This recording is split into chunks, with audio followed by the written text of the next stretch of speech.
The sun had begun to set as vibrant colors of golden autumn burst from its radiance. The clouds dispersed upon warm colors, swimming gracefully in its bask. Not long ago I would have envied the sight. I would have a moment to take rest and stare, getting lost in its grace. Now as my eyes lay once again on the majestic form, I feel nothing. A flock of birds flies over. They're oblivious to the nightmare ensuing beneath, and I wonder how little of an impact we have made upon this planet. We are in hell, trapped, while the world carries on without us. Fog surrounds me. I see nothing but the occasional last fire and a shadow emerging from its bright color. Screams, repeated cries of pain, the smell of burnt and decayed flesh. After all we prepared for, the hours of sleepless nights and grueling labor, there's one question that bleeds my thoughts. Was it worth it? Could the outcome have been different? I live. My body refuses to move as it stays resistant to my demands. My words are not given voice as I try to speak. I do not know why this happens. I give in to my pain, feeling a cold breeze cover me. My sight becomes fixed on a broken body as I try to understand my surroundings. Another has died. The scream resonates louder than the others, reminding me all that surrounds me is dead, not once showing a sign of life. I wonder when it will be my turn. Will I witness what lies beyond the veil?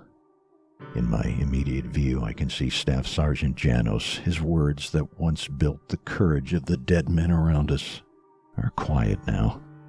His voice remains silent to the scourge around us, for his eyes speak the last thoughts he had. The blithesome mountains still laugh the sound of the wind. I swear by the Emperor I can hear them laughing their mocking ways as they always have done. He was right. To ask them to take us from this place, but we both knew it meant nothing, for if the mountains could speak, they would reply with a question of their own. Why do you not leave this place? Why must we take you? They will ask. And I haven't the answer, nor would Janos. If words could be ferried upon the winds that make them laugh, we would hear their questions and condescending voices ponder our actions. I do the same. Footsteps slam near another body. The vibrations of the heavy creature steadily keep rhythm as it watches its prey intently. Whoever it is still breathes because he crawls, trying to distance himself from that abomination, that thing from the warp-given physical form. A creature native to a realm which has no rule or law, yet it is forced into organic matter. Yeah, it is just that. Organic matter. It has no reason to be. What does it wish to accomplish? There is no understanding its logic. The worthless attempt to avoid the thing continue as the poor souls crawl in pain. His crying never ends. Leisurely, the abomination pokes a talon at the soft meat in front of it. The wretched man shrieks in agony. What bliss that thing voices in a crude dissonance. Its insect wings flutter in response. It stabs him again. A horn emerges from its mouth and a tongue elongates, reaching for... Oh, Emperor, bless his heart. It reaches for Leonis, a man I knew to be a close friend. Leonis.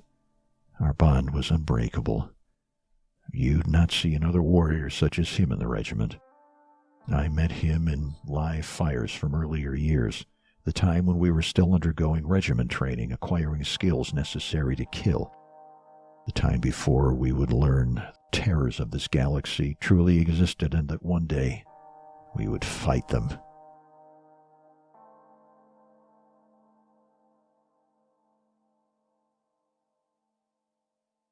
Stay too long in the kill zone and you will not see the end of the year, Leonis said, pointing at the doorway. A disappointed look from Staff Sergeant Janos met me as I stood back up. He gave his thoughts a moment to brew before speaking. Take time to think and then go back to preliminary training. This is important, Galen. I will not have you second-guessing. Leonis, go with him, and then you two get back in line. His voice reassured my efforts were improving. He gave a slight smile. and it quickly faded. Without a word, he turned to the others already in sync, continuing the scenario I had failed. The sun had just begun to rise as the day finally awoke. Light cut through the open space between the trees and revealed the training grounds that we had populated. There were some who lined up at the range preparing for the first qualifications of the day. To the east of them were kill houses, which had been in use since we arrived, and other groups of various training being conducted throughout. Walking toward the chimeras, I was reminded how long it had been since we stepped foot on these grounds.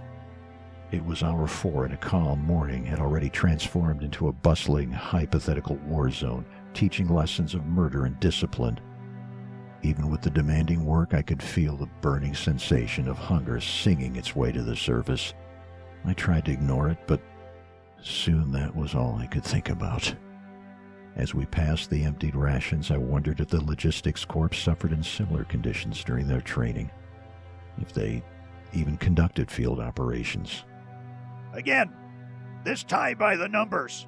A familiar voice yelled as we approached the preliminary training area. 6 men lined up next to markings on the ground that indicated an imaginary wall.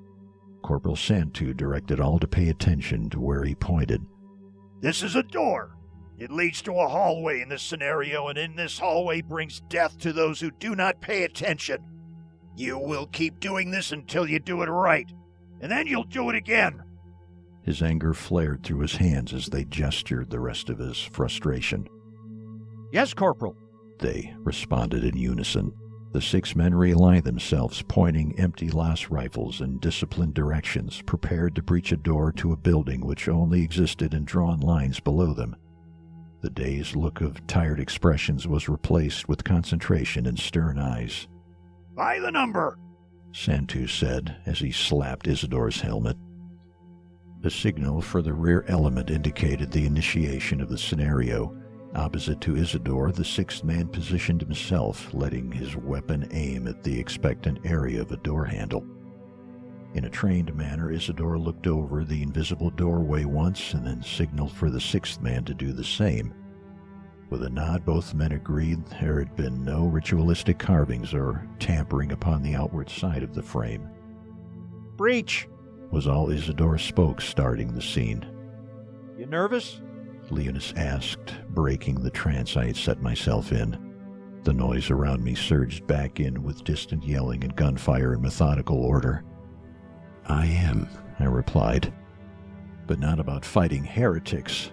More for the potential of demons, I admitted. Leonis smiled.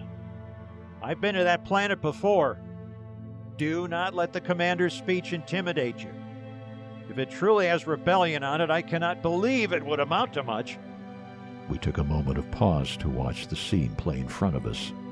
Why would the rebellion be less than expected? I asked. The beauty of the world is why. Because when you first lay eyes upon that sky in its sunset, you feel everything fade. Worry, anger, melancholy.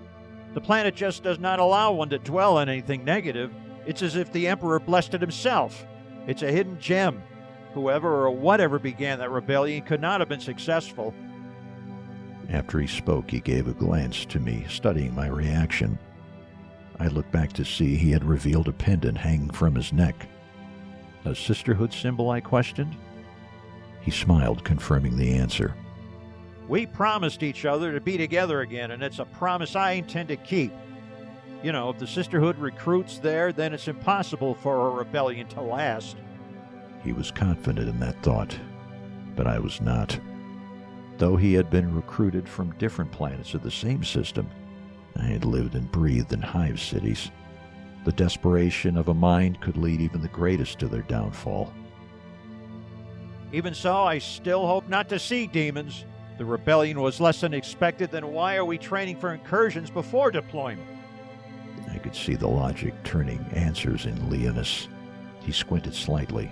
Where there is a heretic, there is a chance. The Book of Inquisitor Vuln, a guide to silencing the heresy. The confidence returned in his expression. Confused at his statement, I raised a brow. What? I asked. He laughed and gave a heavy-handed slap to my helmet. I take it you did not read as requested by old Janos. The book of Inquisitor Vaughn was first on the list. As he spoke, he shifted, letting the weight of his armor readjust, providing a momentary relief. I shrugged and laughed.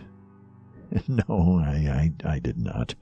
Galen, Leonis, if you two are done giggling like children, then either conduct relays to the trees 10 times or approach the line, now! Santu shouted in his usual aggression and pointed at the others who were already awaiting us. It seemed during our discussion we'd been left behind. The group moved forward without us, waiting to commence. The sound of bones shattering under extreme weight brought forth a gut-wrenching yell as his lower body was caught underneath the talons.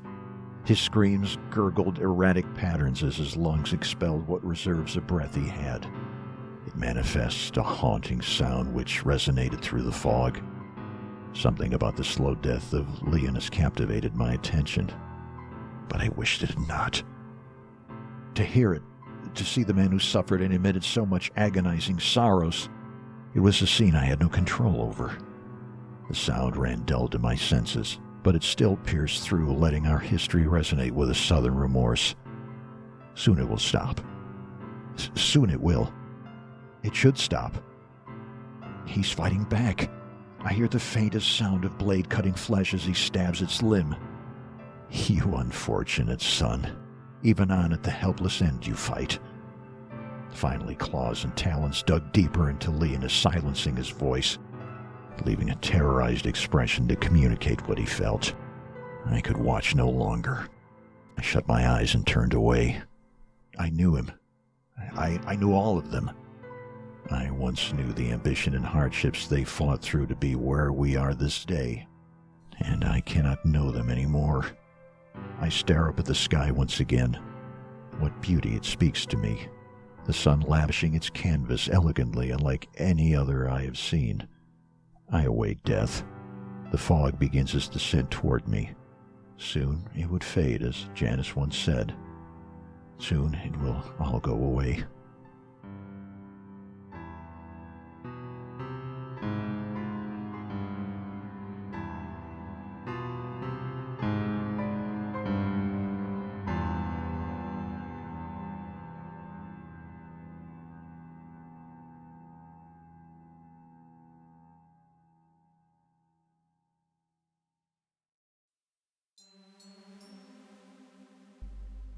It is alive. Oh, I see. And it is a man. Oh, I see. It is young, too. You cannot claim such a thing upon an instance of touch. How is it you can prove such accusation? But is he not young? True, but unless you can visually see the flesh, then you may not claim to see, sister. It does not take sight to know that you are a deaf fool who can take a... Sisters, please do not fight. The day nears its end, and there is still much to do. Although the converted are drastically less today, we must stay focused and bring those who still live to the grandfather's bliss. Apologies, Bathrol. I recant my statement in good standing, Lord. May we eat this one? I'm afraid not, Lifu. We need those who can breathe to continue doing so. Of course, my lord. I had just a small hope. I will see to it that you both will get your fill. But please resist the urge until the day is over. In fact, bring this one. Reasoning, my lord? He's already lost his leg and jawbones. Ooh, I think I found them. I can see wonderment in his eyes, a minuscule glimmer of hope amidst all the suffering, as if he yearns for something. Then again, maybe he just wishes not to die. Who can truly tell? Let him be a testament of our... Strength? Devotion? Hunger. Compassion. Determination. No, none of that. All of those words are reserved for the hounds and other beasts at our command. No, something more humble to the human heart. Hospitality? What? Yes, our hospitality. Now, would you kindly take him to Halaroth without further harassment? Why, of course, Lord. We shall try. Which is your favorite? Which what? Which champion of the grandfather you passed? My favorite champion of the grandfather? Yes, your favorite champion of the grandfather is what I just said. Come now, you must have at least one. Why do you ask such things?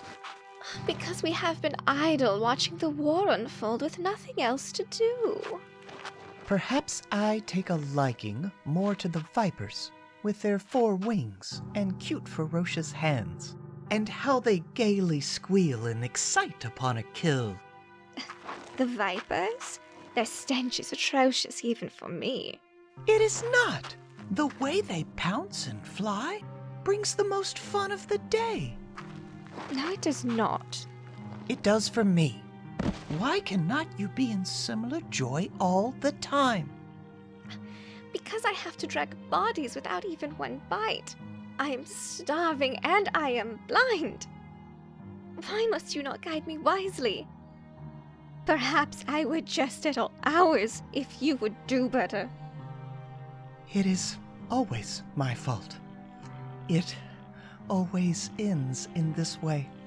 Me, the one who loyally guides her sister so we may be of service to the Deathbringers. I, who slaves away helping you see what we're doing and where we are going. Do you know how frustrating it is to work with you? Do you? I laugh, I cry, I have dreams such as you do. Do you not think I want to be great like the rest of you? Do you know how hard it is to be of service while blind? I still recall the day my eyes were lost and I became a burden you could not escape. I am sorry, Lifu. I do not mean what I said. It is a joy to work with you, and I hope what you witnessed in the garden brings eternal bliss. It has been a long day. Damnation! Halaroth approaches. Quickly, pick this one up again. All right. And I am sorry too. It is fine. We can both do better. I assume you do not drag a corpse. Right, Lord. Bathral wishes this one to see our hospitality, as he put it. Hospitality. Well, then it shall be that he receives it. What is wrong, Lefu? It is nothing. A small disagreement is all. It looks to be more than that. It was merely a... Kanoka, the fog does not lie. I know your thoughts through its taint, and I can smell the envy from her. Is there conflict that I must settle here? No, Lord, we... Let her speak for herself. It has been a tiring day, Lord.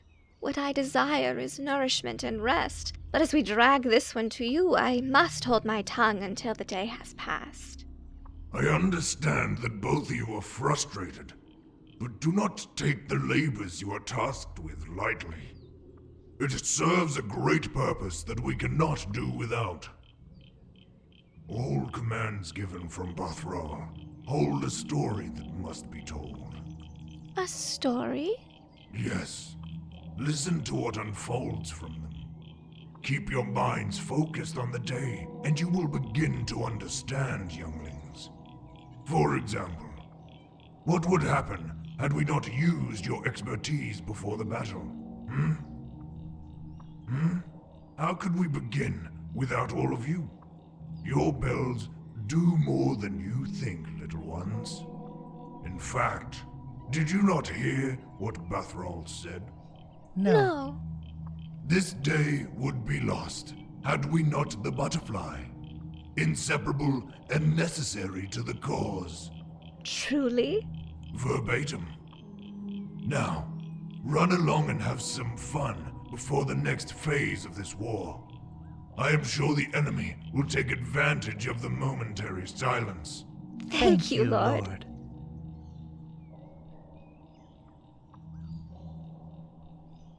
Hello. You look distressed. Do you question why you live? Or maybe is it the wondering of why you do not feel anymore? My. You are an active mind for one with no limbs. But I would say that the body tends to compensate when it is unable to move. Worry not. You are bound for anointment. I will not feed you to the demons. I have much to show you. It will not be simple, but I trust your strength. You will need it. I know you think of your comrades and their pain, but for now, let it go. They have surpassed all of this. Soon, you will know why we are here, and why your resistance is misguided.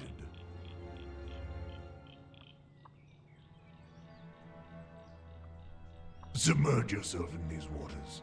Let the cool liquid flow among your wounds and rest your thoughts. Let the burden of all your responsibilities go. Embrace the cold bliss and savor the moment. Because the forthcoming days will hold wicked purpose.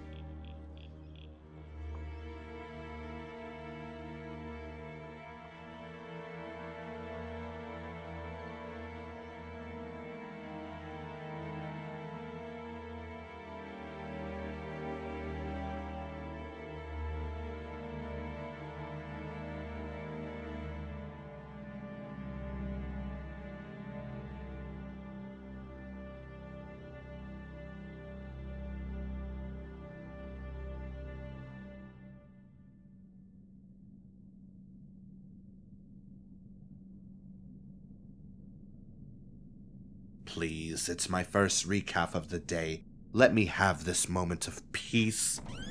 Recaf? Where did you get that? I've been in trench lines all day. Right over there. Oh, thank the Emperor. Cane sugar or cream, ma'am? 2 of both, please. And how are you holding, Cato? I'm doing fine, ma'am. A bit eager to get back to the line, but proud to serve whoever commanded. I understand.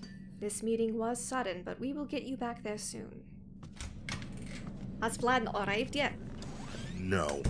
I believe he is still busying himself with the Eastern fallback, which of course is why we are here. Tragic day, but survivors mean information, and that information is vital right now. Whatever we hit, it must have been more critical than we know. They have stopped in their assault. Aye. Is that the consensus, or are we guessing? No, Rana is right. Across the fortress right now, reports are showing no other avenue of approach on the enemy's behalf. Our preparations were successful. They have yet to hit another gate. I hope I am not late. Did Vlad already give the brief? No, you haven't missed a thing. We were just discussing potential theories. One can hope we're right. Whatever the truth, just be ready for the worst. Better to be with weapon in hand. I smell recaf. Is there recaf? Aye, sir. Right here. Oh, Kaido! It has been months. Have you been promoted yet? Yes, sir. Last month. This sage is different. Wonderful. How do you know? Have you faced demons before? No, but they are concealing something. Aye, they are. There may be something more than demons in this fog. Think it's a plague? Knee-deep in requisitions, No. as he put it. At least, Each day here is I have yet to see such a report. Look at what we know. Demons, traitor Astartes, and the fog. This may be... Room. Attention.